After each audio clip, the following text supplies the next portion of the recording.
Brought to you by V-Guard, co-powered by Sensodyne and Vimal. పలుకులలో Kesari. Associate sponsor UltraTech cement. ఇక central హాల్లో NDA ఎంపీలు సమావేశమయ్యారు. NDA పక్ష నేతగా మోదీని ఎన్నుకొనున్నారు ఎంపీలు. ఎంపీలను ఉద్దేశించి నరేంద్ర మోదీ మాట్లాడనున్నారు. తర్వాత ఎన్డీఏ నేతలతో కలిసి రాష్ట్రపతి భవన్ కు వెళ్లనున్నారు మోదీ.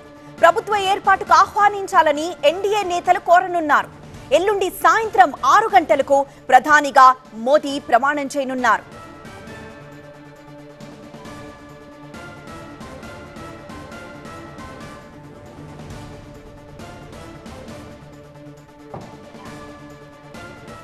చంద్రబాబు, పవన్, నితీష్, షిండే, కుమారస్వామి సహా ఎన్డీఏ కూటమి ముఖ్య నేతలంతా ఢిల్లీలోనే ఉన్నారు.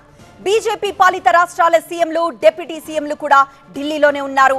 ఈసారి కూటమిలో మిత్రపక్షాలకు ప్రాధాన్యత పెరిగింది. మంత్రి పదవులపై ప్రస్తుతం ఉత్కంఠ కొనసాగుతోంది. ఎవరి వైపు నుంచి ఎలాంటి డిమాండ్స్ ఉన్నాయనేదే ఇప్పుడు ఆసక్తికరంగా మారింది. ఇటు ఏపీకి సంబంధించిన అంశాల్లో ఎంపీలంతా ఏకతాటిపై ఉండి ఎలా మాట్లాడాలి, అవసరమైన పనులు ఎలా సాధించుకోవాలి అనే దానిపై పార్టీ నేతలకు దిశానిర్దేశం చేశారు చంద్రబాబు. ఇక పవన్ కళ్యాణ్ కూడా ఇవాల్టి ఎన్డీఏ సమావేశానికి హాజరయ్యారు. కేంద్రం నుంచి సాధ్యమైనంత సాయం ఏపీకొచ్చేలా చూస్తామని ధీమాగా ఉన్నారు.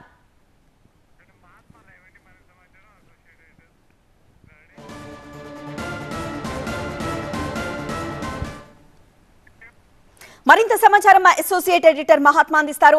మహాత్మా, ఏపీకి సంబంధించిన అంశాల్లో ఎంపీలకు దిశానిర్దేశం చేశారు. మరోవైపు కొన్ని డిమాండ్స్ అయితే ఎన్డీఏ వైపు పెట్టేందుకు సిద్ధంగా ఉన్నారు. సో ఎలాంటి డిమాండ్స్ ఏపీ తరఫు నుండి వినిపించనున్నారు?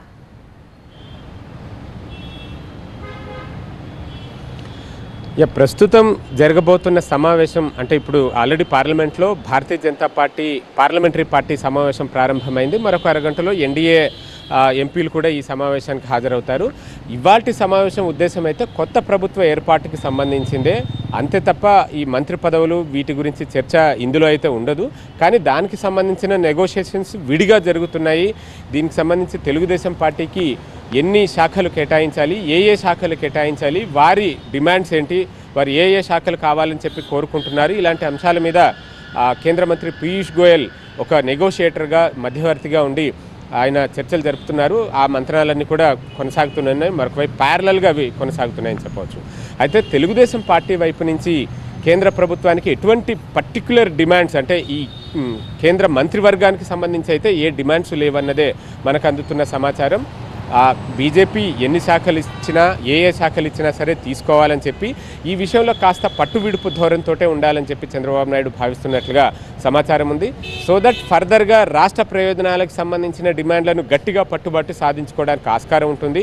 ఎందుకంటే ఇక్కడ పట్టు విడుపు ధోరణి ప్రదర్శిస్తేనే ఆ తర్వాత రాష్ట్ర ప్రయోజనాల విషయంలో గట్టిగా పట్టుబట్టి అటు పోలవరం ప్రాజెక్టుని కంప్లీట్ చేయడానికి అవసరమైన నిధులు సాధించాలన్నా, అమరావతి రాజధాని నిర్మాణ పనులను మరింత వేగవంతం చేసి అక్కడ రాజధాని నిర్మాణాన్ని పూర్తి చేయాలన్నా, వీటితో పాటు ప్రకటించిన హామీలను అమలు చేయడానికి అవసరమైన ఫండింగ్ కోసమైనా సరే వీటన్నిటి విషయంలో కేంద్ర ప్రభుత్వం నుంచి సహకారం అవసరం ఉంటుంది. ఇటు నితీష్ కుమార్ ఆల్రెడీ కొన్ని డిమాండ్స్ చేస్తున్నారు. బీహార్ రాష్ట్రానికి స్పెషల్ స్టేటస్ హోదా ఇవ్వడంతో పాటుగా అగ్నివీర్ పథకాన్ని రివ్యూ చేయాలి, దాన్ని సమీక్షించి దాంట్లో మార్పులు చేర్పులు చేయాల్సిన అవసరం ఉంది అన్న అభిప్రాయాన్ని నితీష్ కుమార్ వ్యక్తం చేస్తున్నారు. కానీ ఇలా నేషనల్ లెవెల్ పాలసీస్కి సంబంధించి చంద్రబాబు నాయుడు వైపు నుంచి అయితే పబ్లిక్గా ఎటువంటి డిమాండ్ రాలేదు. ఇంటర్నల్గా వాళ్ళు చర్చించుకుని ఒక రాష్ట్రానికి ఏమేం కావాల్సి ఉంటుంది ఏంటి అన్న దాని మీద అయితే ఖచ్చితంగా కేంద్ర ప్రభుత్వం నుంచి అడిగి సాధించుకునే అవకాశం అయితే ఉంటుంది. మంత్రి పదవుల విషయంలో మాత్రం ఎటువంటి డిమాండ్స్ పెట్టలేదు అన్నదే టీడీపీ వర్గాల నుంచి మనకు అందుతున్న సమాచారం. S Mahatma. Brought to you by V-Guard, co-powered by Sensodyne and Vimal. పలుకులలో Kesari. Associate sponsor UltraTech cement.